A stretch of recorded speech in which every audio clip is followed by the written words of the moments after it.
Como é bom saber que Deus é como um castelo forte.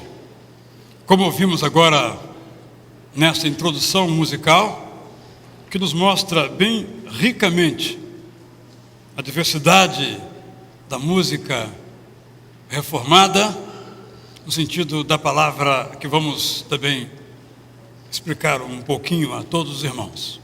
Na capa do boletim, eu inventei uma história. Alguns historiadores acham que Lutero nunca pregou as tais 95 teses.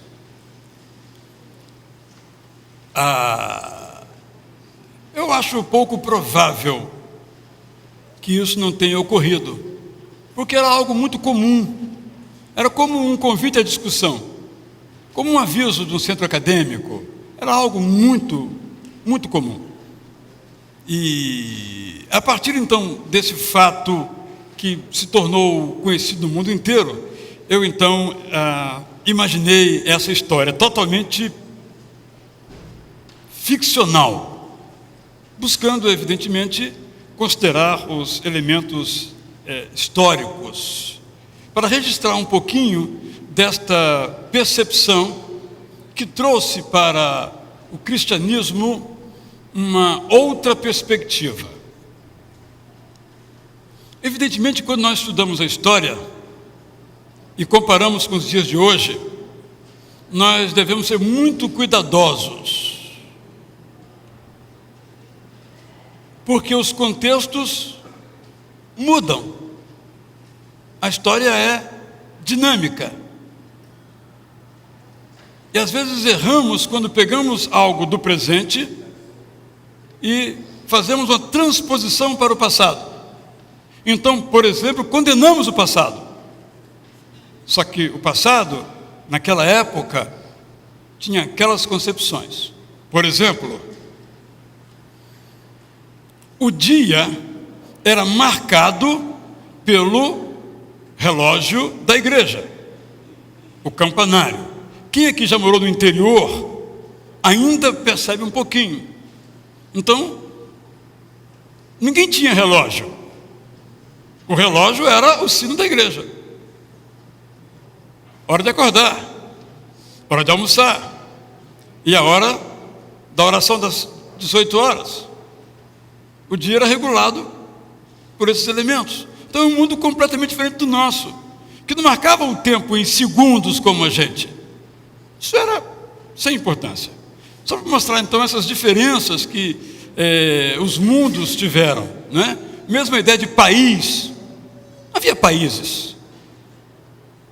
Como hoje a gente concebe um mundo cheio de fronteiras, diferentemente da publicidade de uma companhia telefônica. Na verdade eram burgos, pequenas aglomerações humanas controladas por alguém que tinha o poder da terra e às vezes também de polícia. Era um mundo muito diferente do nosso. Era um mundo cheio de medo. A própria história de Lutero, quando ele faz aquela oração a Santa Ana, mostra que até mesmo um relâmpago era objeto, na concepção popular, da ira divina. A reforma faz parte de um movimento de tornar a vida mais racional. Não conseguiu de todo, porque o homem continua tomando decisões irracionais. A guerra é uma delas, a fome é outra delas. Porque a guerra é uma decisão e a fome é uma decisão.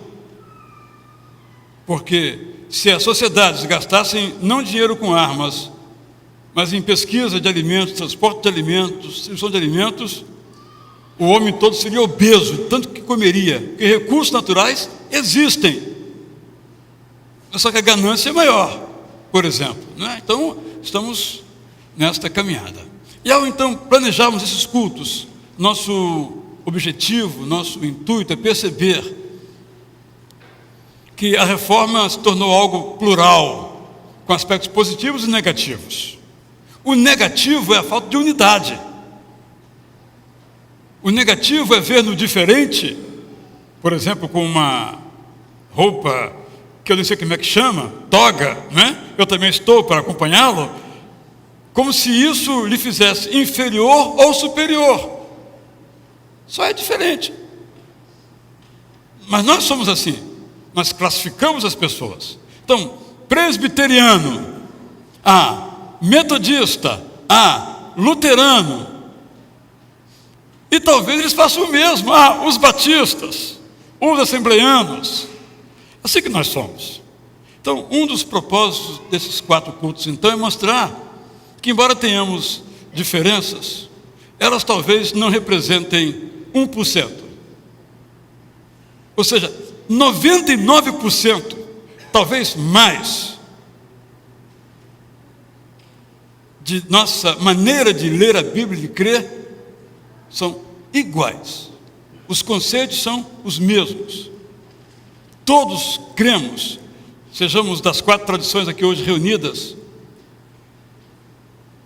que só a fé como resposta humana ao sacrifício de Jesus Cristo nos salva. Sola fide. Que só a Bíblia, sola Escritura, é a regra de nossa vida, pela qual nós cingimos nosso comportamento e o que nós pensamos.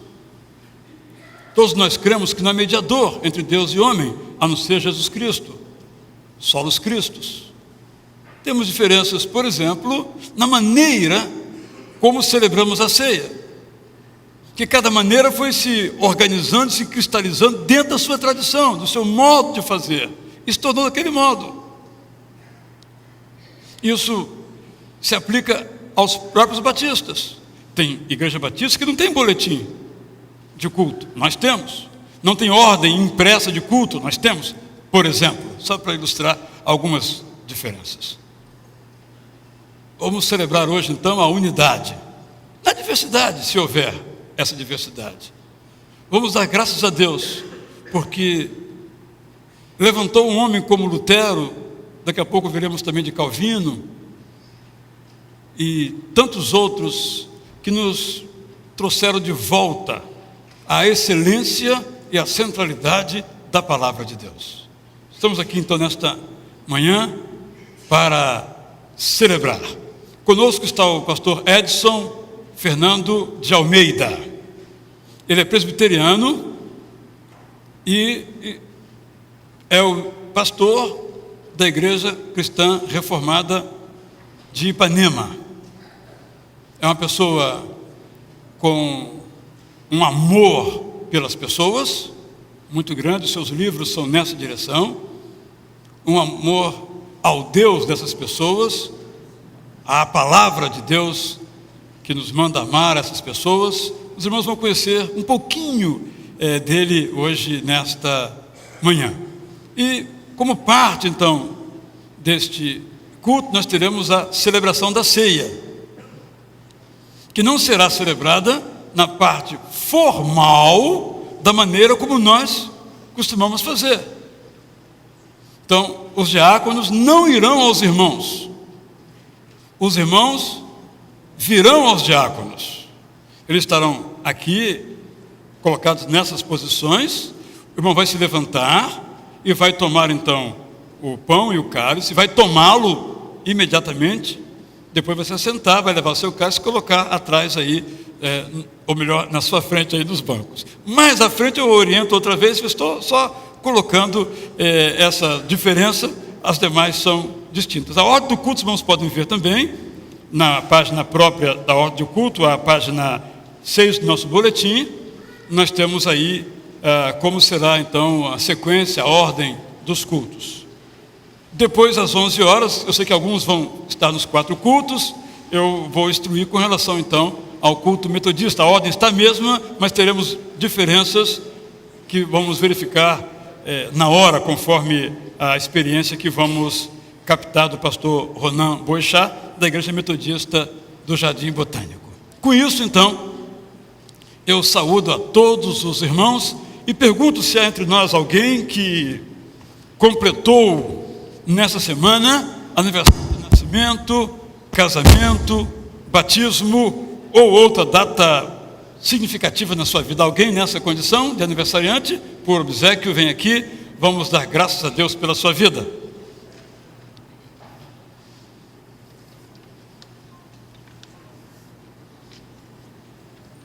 Há mais alguém?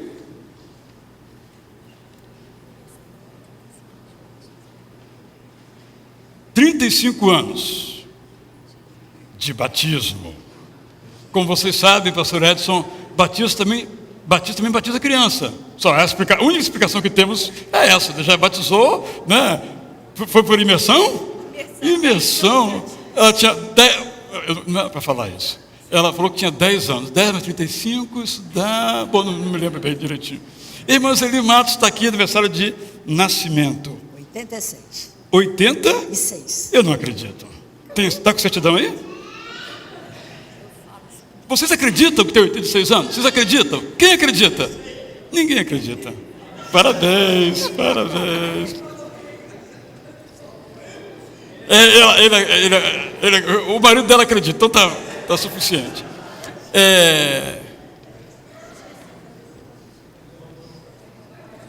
Casamento 21. Vem aqui, Itamar Alves. Itamar.Alves.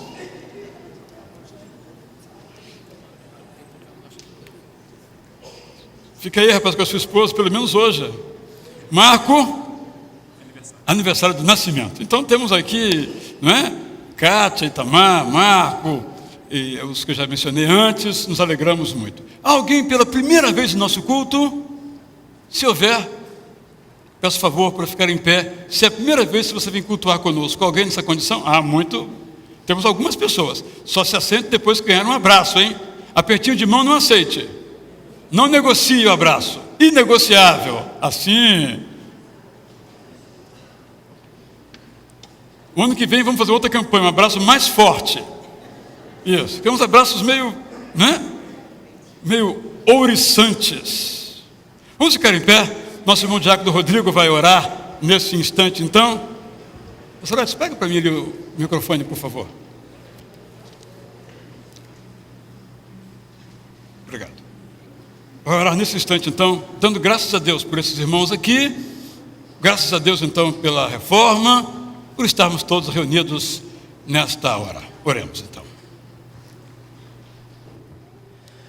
Pai querido e amado, nesta manhã nós rendemos graças ao Teu nome, Senhor.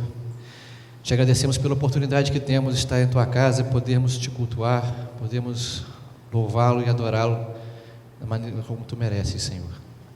Te agradecemos pelas vidas que aqui estão à frente, comemorando, Senhor, mais um ano de nascimento, de casamento ou de batismo. Pedimos, Senhor, que sobre a vida delas recaia a Tua bênção especial, uma porção especial do Teu Espírito, e que eles, a cada dia, Senhor, tenham mais e mais motivos para Te agradecer, para Te louvar e Te agradecer. Recebe, Senhor, a nossa adoração, recebe o nosso louvor nesta manhã, e vem participar, Senhor, conosco desta manhã especial, onde nós celebramos a reforma da igreja. Recebe, Senhor, mais uma vez, nosso pedido de agradecimento, em nome de Jesus. Amém, Senhor. Amém. Amém. Todos podem se assentar, vamos assistir. Assim, mas pode vir abraçar, isso. Pode vir abraçar, não abracei. Pode vir abraçar, parabéns. Parabéns, Kátia. Outros 21, tá?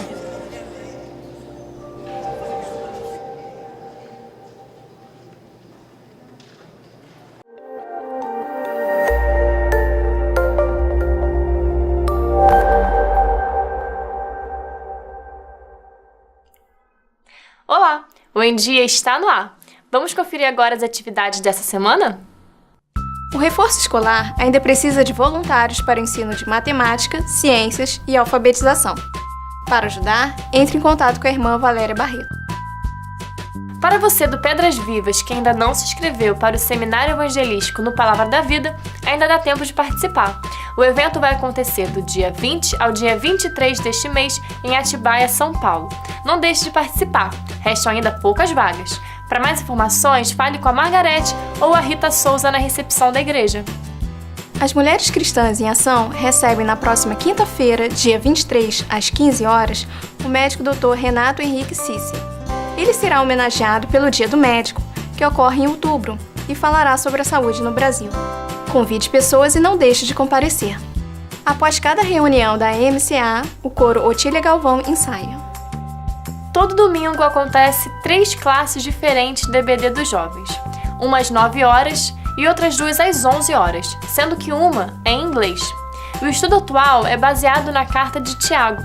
Escolha um dos horários e participe. Para mais informações, procure o pastor Carlos Daniel. E essa semana, a partir de quinta-feira, começa o Congresso dos Adolescentes com o tema Livre, Leve e Salvo. No primeiro dia, haverá festival de bandas, sexta, culto, e sábado haverá evangelização na parte da manhã, das 10 ao meio-dia, e no final da tarde, uma social. Você, adolescente, não perca essa oportunidade. Não deixe de participar dessas e outras atividades que a Itacuruçá promove. Todas as informações estão no boletim ou no site da nossa igreja. O Em Dia vai ficando por aqui. Até o próximo programa, se Deus quiser.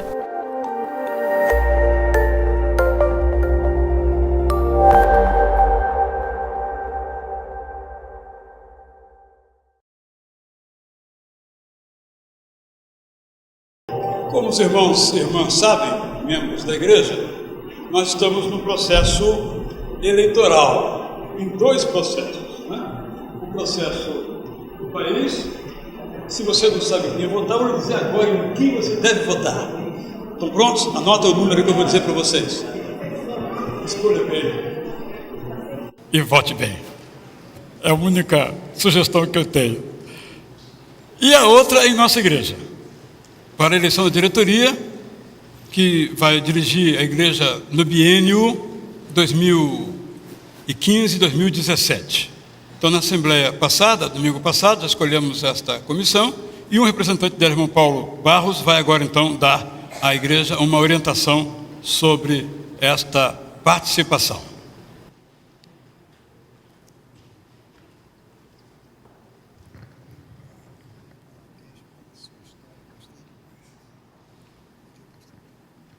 Bom dia, irmãos. O pastor praticamente já falou o que eu ia dizer. Mas eu só vou adiantar o seguinte. A partir do domingo que vem, dia 26/10, a igreja estará distribuindo os exemplares das fichas de indicação, com os nomes daqueles que serão os futuros membros da diretoria e das diversas comissões da igreja. Então os irmãos se preparem, que em cada saída da igreja estará alguém com as fichas. O voto não é obrigatório, só aqueles que solicitarem a ficha que vão recebê-la. Então os irmãos se preparem para escolher bem aqueles que dirigirão proximamente a igreja no biênio 2015-2017. Obrigado. Bom dia para vocês, bonitinhos. Vamos então prosseguir, agora então com um momento musical, nosso prelúdio, e em seguida vamos continuar. Vamos colocar em pé então, irmãos, vamos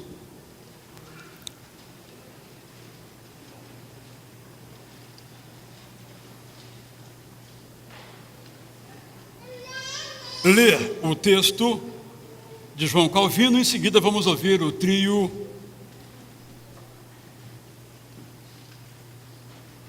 feminino de nossa igreja.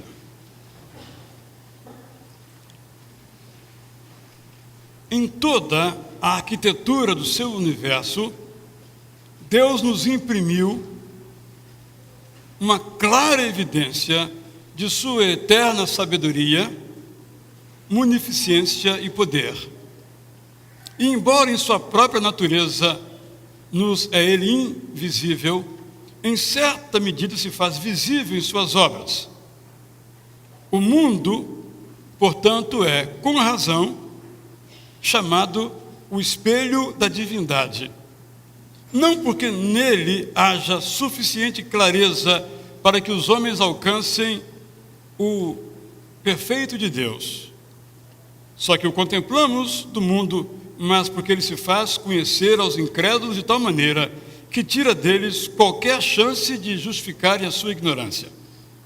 O mundo foi fundado com esse propósito, a saber, para que servisse de palco à glória divina. Essas palavras foram escritas pelo reformador franco-suíço João Calvino. Logo após a oração, os irmãos vão se assentar e o trio vai entoar essa música que diz que Cristo é maravilhoso.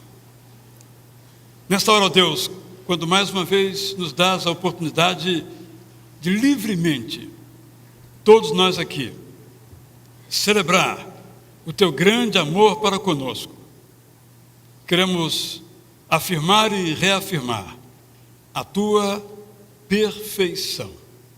E queremos nos colocar nas tuas mãos, para que a cada dia o Senhor também nos aperfeiçoe. Que a cada dia Cristo possa ser visto através de nós. E mais do que isto, através de nós Cristo possa ser visto, mas também Ele possa ser visto em nós. Que as pessoas olhem para nós e por nossa palavra e testemunho possa ver Cristo, o maravilhoso Cristo, em nome de quem nós oramos.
reforma, ela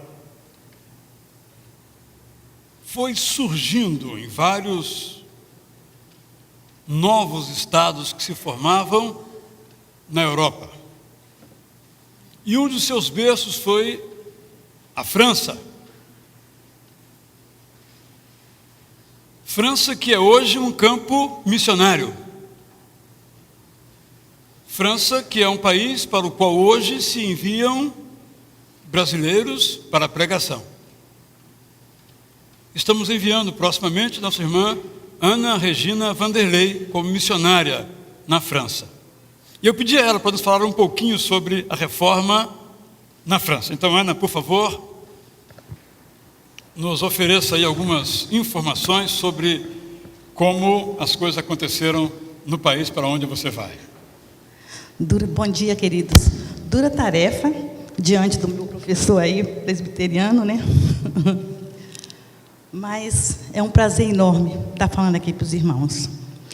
E eu vou começar falando, a reforma na igreja cristã, ela teve seu início no século XVI, na Alemanha, com Martinho Lutero. Mas ela nunca foi construída, nunca foi concluída. Daí a máxima da igreja reformada, que está sempre se reformando. No entanto, isto é verdade em toda parte, mas principalmente na França, onde os protestantes foram perseguidos a ferro e fogo. Inclusive o seu campeão, o célebre teólogo João Calvino, que desenvolveu seu profícuo ministério na Suíça. A história da reforma na França é uma história de guerra, de sucessivas guerras, que culminou com a trágica noite de São Bartolomeu, em 24 de agosto de 1572. Com uma liderança protestante caçada, executada, mais de 2.000 protestantes foram assassinados em Paris e a perseguição se estendeu por todas essas províncias. Eu vou ler para os irmãos porque a história é extremamente rica no seu conteúdo. A história da igreja nos enche de espanto e nos convoca à humildade. E talvez em nenhum outro lugar isto é mais evidente do que na França. A França nos deu João Calvino, que é considerado o sistematizador da teologia protestante no século XVI. Foi Calvino que deu ao conjunto das doutrinas protestantes toda a coerência que ela tem. Mas Calvino teve que deixar a França para fazer a sua obra. Ele era católico e pouco se sabe sobre a sua conversão e o abandono da sua fé católica. Justamente no ano em que o rei Frederico I mudou sua política de tolerância e promoveu perseguição aos protestantes. Por isso, Calvino, em janeiro de 1535, se exilou na cidade protestante de Basileia, depois em Genebra. Seu sonho era de escritor e doutrinador da igreja desorientada no meio da profunda confusão em que ela se encontrava. Seu principal projeto era escrever um breve resumo da fé cristã protestante sobre as doutrinas fundamentais do cristianismo. Calvino se dispôs a ocupar essa brecha. Seu livro se chamaria Institutos da Religião Cristã. Foi a obra de sua vida e é reconhecida até hoje em todo o mundo. Mas, enquanto Calvino construía sua obra monumental na Suíça, se escrevia com pena de morte e sangue dos mártires da história protestante na França. Justo Gonzalez, o historiador, ele registra que não se tem notícias de grupos organizados como igreja na França antes de 1555. Portanto, 20 anos depois do lançamento do livro de Calvino. Todavia, a fé protestante infiltrava na França por meio de escritos e de pregadores, sem permissão das autoridades e sob risco de morte. O rei Francisco I, depois do seu filho Henrique II, ofereceram forte e bem-sucedida oposição ao protestantismo institucional por meio de perseguições cruéis. Apesar de toda a perseguição, foi organizada a primeira igreja na França em 1555, com a conformidade do ensino de Calvino. Em 1559, o primeiro sínodo, perto de Paris, no qual foi redigida uma confissão de fé e um manual de disciplina. No entanto, o rei Francisco I, Henrique II, Francisco II e a regente Catarina de Médici perseguiram os huguenotes, nome dado aos protestantes na França. E enquanto havia relaxamento nas perseguições, isso não se devia à convicção, mas a cálculos e interesses políticos. Por exemplo, quando Catarina de Médici, para ganhar a simpatia dos protestantes, libertou os crentes presos com a recomendação de que não difundissem aquela heresia protestante. Catarina de Médici promulgou o Edito de São Germano, que permitia aos protestantes liberdade de culto sem templos, sem sínodos e sem autorização para recolher dinheiro nem manter exército. Uma manobra política que visava a simpatia dos protestantes, mas não garantia segurança alguma. Tanto que, 45 dias depois desse edito, muitos protestantes reunidos em um estábulo na aldeia de Vassy foram cercados por católicos armados, comandados pelo Duque de Guisa, e massacrados. A essa matança se seguiu uma série de guerras religiosas que sacudiram a França de 1567 até 1570. Cada guerra terminava com um acordo de paz. A história do protestantismo na França é uma narrativa de intolerância religiosa e perseguição política. Em 1572, depois de muitos sofrimentos, os protestantes puderam apresentar-se livremente na corte e nos lugares públicos. Em agosto, os principais líderes do huguenotes estavam em Paris para o casamento de Henrique Bourbon, o rei de Navarra, com a princesa Margarida Valois, irmã do rei da França. As núpcias do rei protestante com a princesa católica se celebraram com toda a pompa. Os protestantes pareciam finalmente reconhecidos e respeitados. Era o máximo de esperança protestante na França na era da Reforma. Mas se tornou pior. Logo que o almirante Gaspar Coligny, o mais respeitado líder protestante, voltava do Palácio do Louvre, ele foi vítima de um atentado contra a sua vida. Os huguenotes pediram justiça. O rei se mostrou sensível ao justo apelo, mas já estava em curso o projeto perverso. Com mentiras e intrigas, as vítimas tornaram culpadas. E dias depois, na noite de 24 de agosto de 1572, o rei Carlos IX, convencido por Catarina de Médici de que havia uma grande conspiração huguenote para tomar-lhe o trono, autorizou uma reação executada sob instrução de Catarina de Médici, executada pelo Duque Guisa. E cada uma dessas casas pré-selecionadas foram atacadas e seus líderes foram mortos, retirados da cama e lançados de forma cruel. Eles foram assassinados. A notícia varreu a Europa, provocando reações distintas. A rainha Isabel da Inglaterra vestiu-se de luto e o Papa Gregório XII mandou fazer uma celebração. Foi um golpe de morte no protestantismo na França. Mas o protestantismo, pela graça e misericórdia de Deus, sobreviveu. Outras batalhas se seguiram.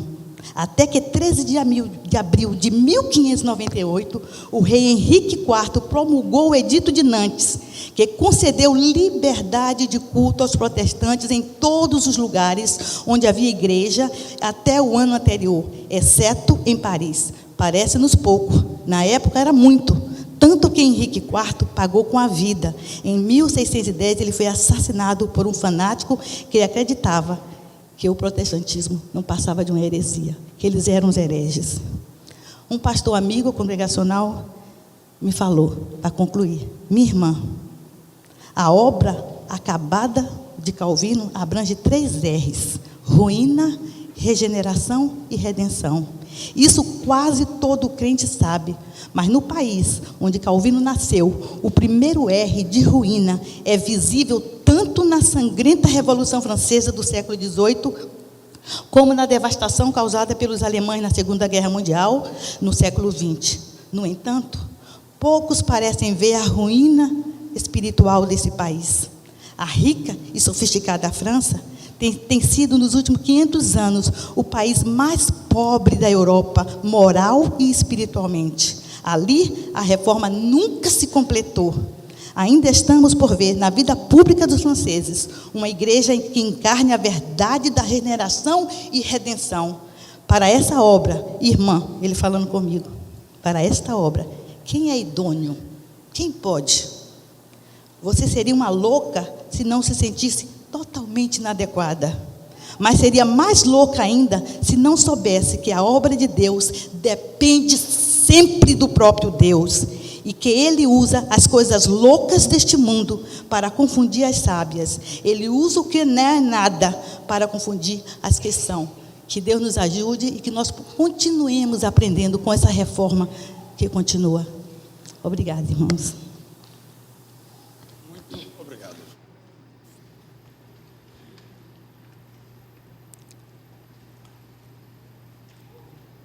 A reforma se fez através de autores e de compositores. Essa música que vamos cantar agora, Louvai a Deus,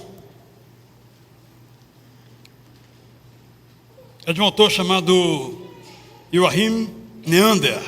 O nome já disse de onde ele é. E a tradução, luterano, portanto, e a tradução é do presbiteriano Antônio de Campos Gonçalves.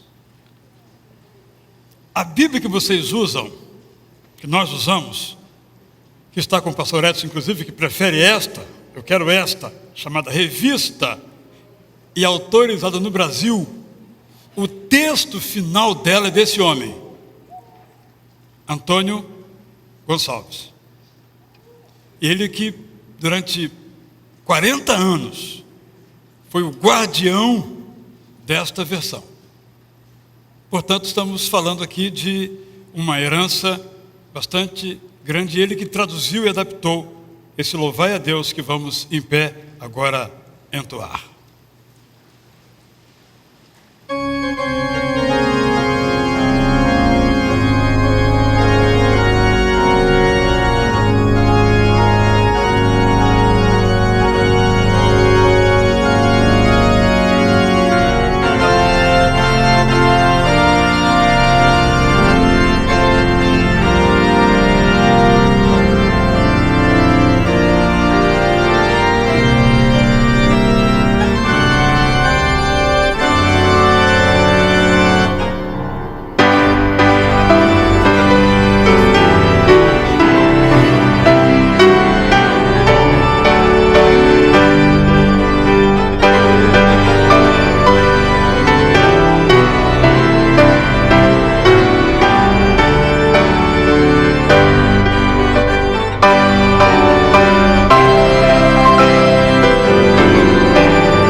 Os irmãos observaram que a melodia nós conhecemos bem, mas a letra é um pouquinho diferente, porque nós estamos aqui com a letra como a cantam os presbiterianos.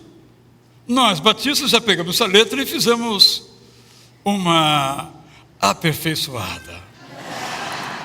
Vamos cantar agora, então, com mais conhecimento, só prestando atenção que a letra é um pouquinho diferente, mas o conteúdo é o mesmo, absolutamente o mesmo.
Todos podem, por favor, se assentar.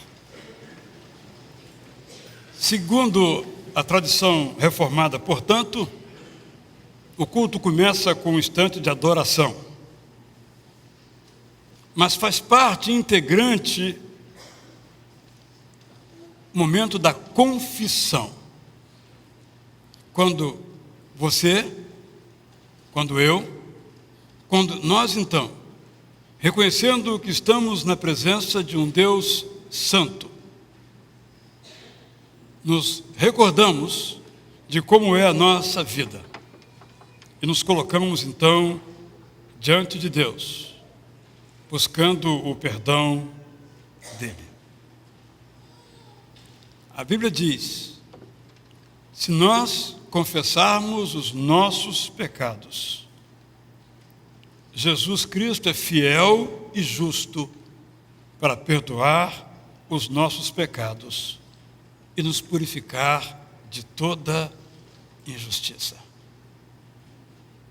Essa semana, estando eu em viagem, recebi um telefonema, uma mensagem por WhatsApp, muito interessante, de uma pessoa de uma outra cidade, de um outro estado da nossa federação, dizendo que eu sou sua ovelha virtual, não sei mais detalhes. E me disse então que o seu pai, que estava muito doente, estava muito angustiado, porque, embora já tivesse pedido perdão a Deus por um pecado que ele cometera e não informou qual, não se sentia perdoado por Deus. Eu então me ofereci para ajudá-lo. Então ela me telefonou na hora que nós combinamos, eu estava em São Paulo, e colocou um fone de ouvido naquele senhor. Eu pude então dizer a ele exatamente a verdade que está em 1 João 1,9, e orar então por ele, pedir que o Deus que o perdoou também ministrasse ao coração dele a paz que vem do perdão. Digo isso porque é tão difícil perdoar que às vezes nós não perdoamos nem a nós mesmos, embora Deus já não o tenha perdoado. Esta é uma hora, portanto, de olhar para a cruz, sobre a rude cruz, onde o meu pecado, os meus pecados, o seu pecado, os seus pecados foram triunfalmente apagados. Mas demanda confissão. Nossos pecados não são apagados sem que nós os confessemos. Então eu quero lhe convidar, enquanto nós ouvimos, depois cantamos, que na sua vida, ninguém precisa saber, eu não preciso saber, a senhora não precisa saber, mas na sua vida há pecados ainda não confessados, que você possa confessá-lo a Jesus agora, porque Ele é fiel e justo para perdoar os nossos pecados, se nós os confessarmos.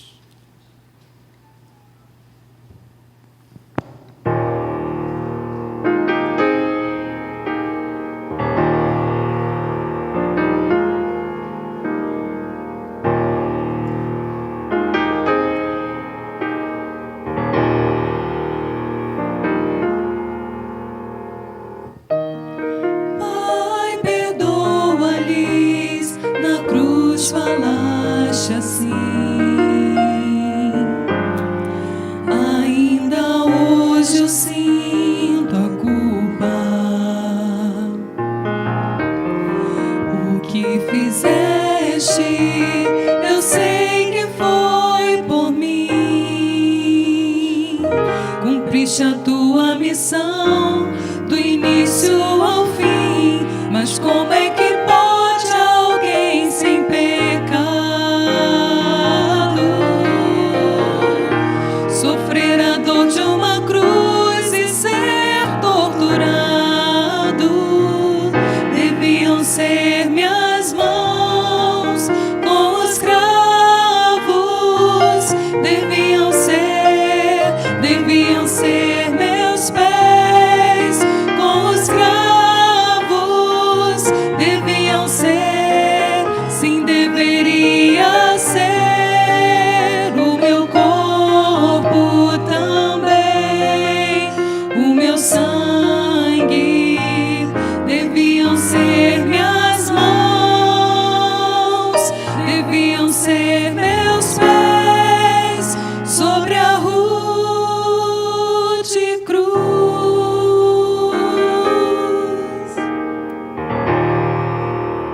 como se dele eu fosse digno.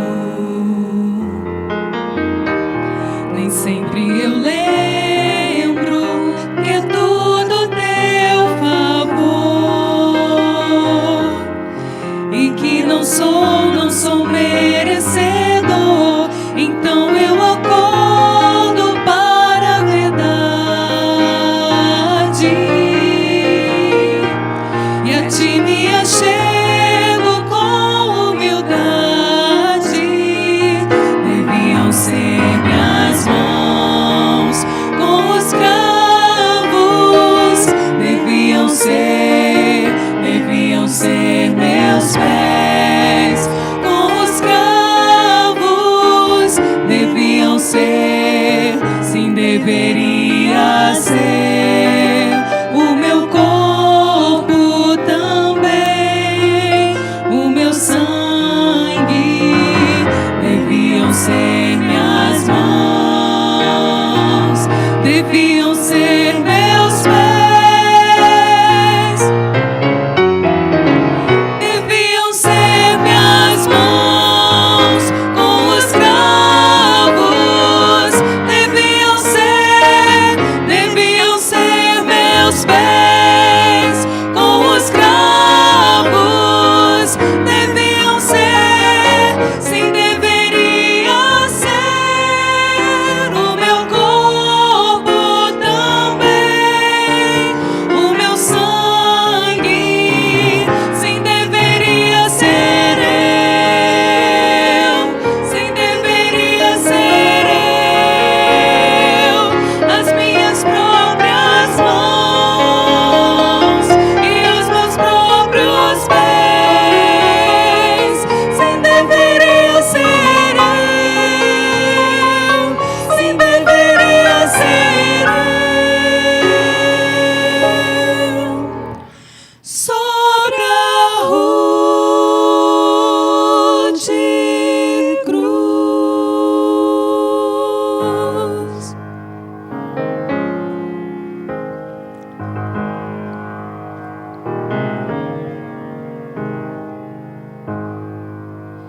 Sobre a rude cruz,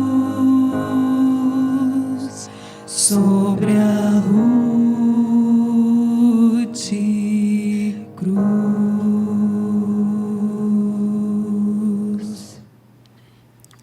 Vamos então orar.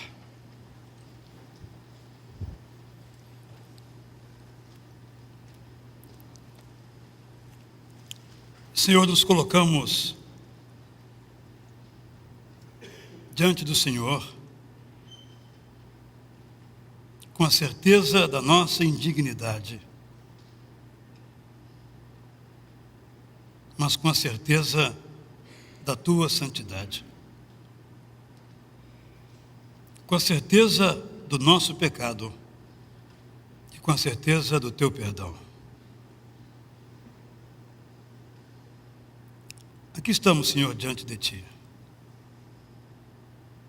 O Senhor sonda o meu coração e o coração de cada pessoa aqui. Alguns de nós, nesse momento, já reconhecem em que pecamos e confessamos.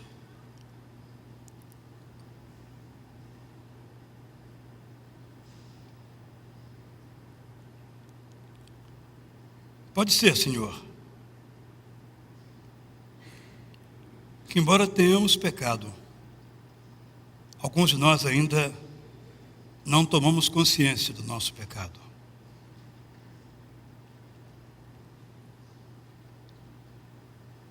Nós te rogamos que nos sondes os nossos corações.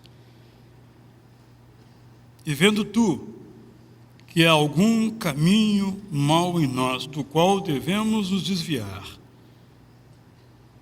que o Senhor nos advirta, instrua. Manda, Senhor, para nós, como fizeste com Davi, o Natã, para que então, reconhecendo nosso erro, também nos confessemos a Ti, sejamos perdoados. Te damos graças pela cruz de Jesus, que pregou sobre o alto do Calvário o decreto do Teu perdão. Ajuda-nos a viver na perspectiva de que somos homens e mulheres perdoados por Ti. Em nome dEle, o Deus da cruz, o Deus do túmulo vazio, o Deus que furou as nuvens e vai furá-las de novo, Jesus Cristo, é que nós oramos. João Calvino escreveu ainda que os crentes não oram com a intenção de informar a Deus a respeito das coisas que Ele desconhece, ou para incitá-lo a cumprir o seu dever, ou para apressá-lo como se ele fosse relutante. Pelo contrário, os crentes oram para que assim possam despertar-se e buscá-lo, e assim exercitem sua fé na meditação das suas promessas, e aliviem suas ansiedades, deixando-as na mão dele. Numa palavra, os crentes oram com o fim de declarar que sua esperança e expectativa das coisas boas, para eles mesmos e para os outros, está só nele, em Deus. Mais de Cristo, eu e você precisamos ter. Mais de Cristo. Em pé, vamos então cantar.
Os irmãos podem se assentar. Esta letra em português é de um homem chamado H.M. Wright. Henry Maxwell Wright. Um homem extraordinário, nascido em Portugal, filho de pais britânicos, que exerceu o seu ministério da pregação e da música de uma maneira revolucionária para a época. Foi ele que introduziu no Brasil o apelo. Após a mensagem, fazia um apelo, as pessoas vinham à frente. Foi ele, seguindo um outro pregador americano chamado Charles Finney. E eu faço essa chamada porque ele pregava na igreja congregacional, batista, metodista. Ele era alguém da reforma, não importava qual fosse a denominação. Achei que seria uma informação muito útil para a nossa memória, uma vez que vamos ouvir então agora alguém que tem um pouco desse perfil. Pastor Edson Fernando de Almeida, pastor pelo presbitério de Londrina, da Igreja Presbiteriana do Brasil, e licenciado para pastorear uma outra igreja reformada, que é a Igreja Cristã de Ipanema. Portanto, com grande alegria, pastor Edson, nós vamos ouvi-lo nesse instante. Muito bem-vindo a esta também sua igreja. Bom dia, irmãos e irmãs. Quero agradecer ao pastor Israel por ter feito esse convite. Fico muito feliz, estou muito emocionado de estar aqui. Acho uma iniciativa bonita, diferente. Eu vou até levar para a pastora Luz Marina Campos, que é a presidente do CONIC aqui no Rio de Janeiro, é uma pastora da Igreja Evangélica de Confissão Luterana, e vou contar essa experiência aqui para ela, viu, Israel? E me sinto assim muito feliz. Que bom quando a gente pode cantar as canções dos outros, comer as comidas dos outros, entrar em contato com o universo dos outros, esse movimento tão bonito e sem sair da nossa própria casa. Eu acho que é um gesto muito bonito dessa igreja. Eu quero dizer para vocês também que foi o pastor Israel, e eu gostaria de dar esse testemunho aqui, que me deu a bênção, o privilégio de entrar em contato com o universo batista que eu desconhecia, e foi através do pastor Israel, como reitor do Seminário Batista aqui do Sul, que eu fui convidado para dar aulas no seminário, né? E junto com outros presbiterianos, o reverendo Eduardo Badu, o reverendo Luiz Longini, foi um período tão bonito, e fiquei até pouco tempo aqui no seminário, e foi uma experiência maravilhosa para mim, fruto do coração, da abertura, né, do pastor Israel. Eu acho que, do ponto de vista acadêmico, né, o pastor Israel realmente é um exemplo, né, para a academia teológica brasileira nesse sentido, a sua abertura, o seu antenamento e esse aspecto bonito, né, de estar sempre integrando, de não ser excludente nas suas posturas. Então, eu queria dar esse testemunho aqui e agradecer por estar presente aqui nessa manhã. Quando o pastor Israel me fez o contato, eu disse que eu falaria sobre o tema Eleva os Olhos para os Montes, mas depois eu vi que provavelmente o pastor Ronan, reverendo Ronan, que inclusive é um amigo pessoal metodista, eu tive recentemente na igreja dele lá no Jardim Botânico, falaria sobre o mesmo Salmo 121, eu resolvi mudar e vou falar sobre um texto que está no livro do Apocalipse. Não sou um especialista, né, no Apocalipse, há tantas pessoas, professores, pastores que se dedicam ao estudo desse livro, mas eu acho que para falar de reforma, para falar de uma igreja reformada, né, sempre reformando, essa igreja que todos nós queremos ser, eu vou lá no livro do Apocalipse, no capítulo 2, os 7 primeiros versos. Apocalipse 2, os 7 primeiros versos. Eu leio o primeiro verso, vocês o segundo. É possível essa lei, porque as traduções são então tá bom. Então eu leio o primeiro, vocês o segundo, assim por diante até o 7º verso. E num gesto de respeito e reverência por essa palavra que é tão maravilhosa, a palavra de Deus, vamos ficar em pé? Estas coisas diz aquele, ao anjo da igreja em Éfeso escreve: estas coisas diz aquele que conserva na mão direita 7 estrelas e que anda no meio dos 7 candeeiros de ouro. Conheço as suas obras, que o seu trabalho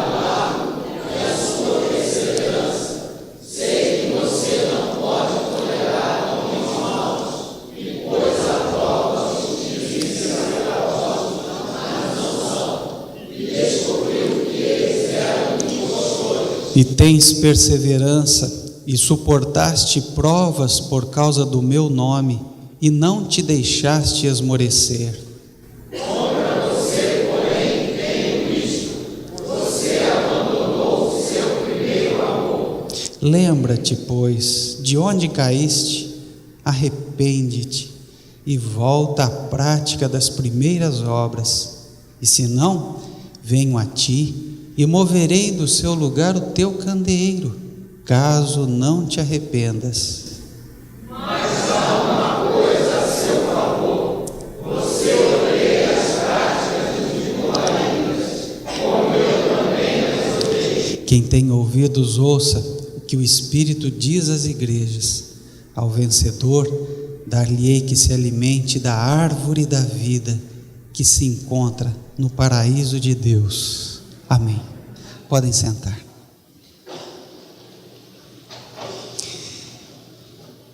Sempre que entramos por lugares que não são muito familiares, é importante que tomemos um certo cuidado. O livro do Apocalipse tem se prestado a tantas interpretações. Eu sugeriria que nós elegêssemos 3 chaves, como se fossem chaves mesmo, que pudessem abrir a porta desse livro tão misterioso, esse livro tão intrigante, esse livro tão maravilhoso. 3 chaves talvez possam nos ser úteis para que adentremos a este universo tão bonito e tão profundo, o livro do Apocalipse. 3 palavrinhas. A primeira chave: resistência. É preciso que sempre nos lembremos, quando lemos esse texto, que toda a literatura apocalíptica, não só esse livro, mas toda a literatura apocalíptica, é sempre um grito de resistência. Resistência. Do 2º século antes de Cristo ao 2º século depois dele, a literatura apocalíptica foi uma literatura muito popular. Há alguns biblistas, estudiosos, sobretudo do período de Jesus, que dizem que Jesus mesmo teria sido um apocalíptico, a sua linguagem teria sido uma linguagem apocalíptica. O livro de Daniel, por exemplo, no Antigo Testamento, período da dominação seleucida, Palestina do 2º século, surge então o texto para incentivar a resistência dos macabeus à dominação romana. É preciso resistir, e numa linguagem poética, numa linguagem camuflada, como eram algumas canções no período da ditadura militar brasileira, falava-se, buscava-se, resistia-se àquele estado de dominação. Assim era a linguagem apocalíptica nesse período. O texto de Daniel, por exemplo, fala de leões, heróis, o Deus poderoso, texto que mexe com raízes tão arquetípicas, sobretudo das nossas crianças, que adoram tanto a história de Daniel, incentivando, alimentando o povo de Deus a continuar lutando, a não se dobrar diante desses poderes que parecem ser infindáveis, que parecem ser absolutos. Resistam. Essa é uma chave de leitura para entendermos o Apocalipse. Uma linguagem camuflada, incentivando a resistência para driblar a opressão. A segunda chave para entrarmos nesse universo do Apocalipse é a chave da esperança. Da esperança. Um biblista católico se pergunta: por que o Apocalipse mete tanto medo nas pessoas? Ao contrário, diz ele, do começo ao fim, o Apocalipse é sinônimo, é signo de esperança na vida, de esperança nas comunidades, esperança que vem do trono de Deus, o capítulo 4, de onde Deus governa a história, Esperança que vem do Cordeiro de Deus, capítulo 5, que venceu para sempre a morte. Esperança que vem da Nova Jerusalém, que desce do céu e traz vida aos homens. Esperança. E por último, uma terceira chave, que talvez seja a que mais apareça explicitamente no texto: celebração. São dezenas de hinos, doxologias, aclamações. O reverendo Paulo Augusto, um grande biblista, hoje metodista, professor da UMESP, ele observa, especialista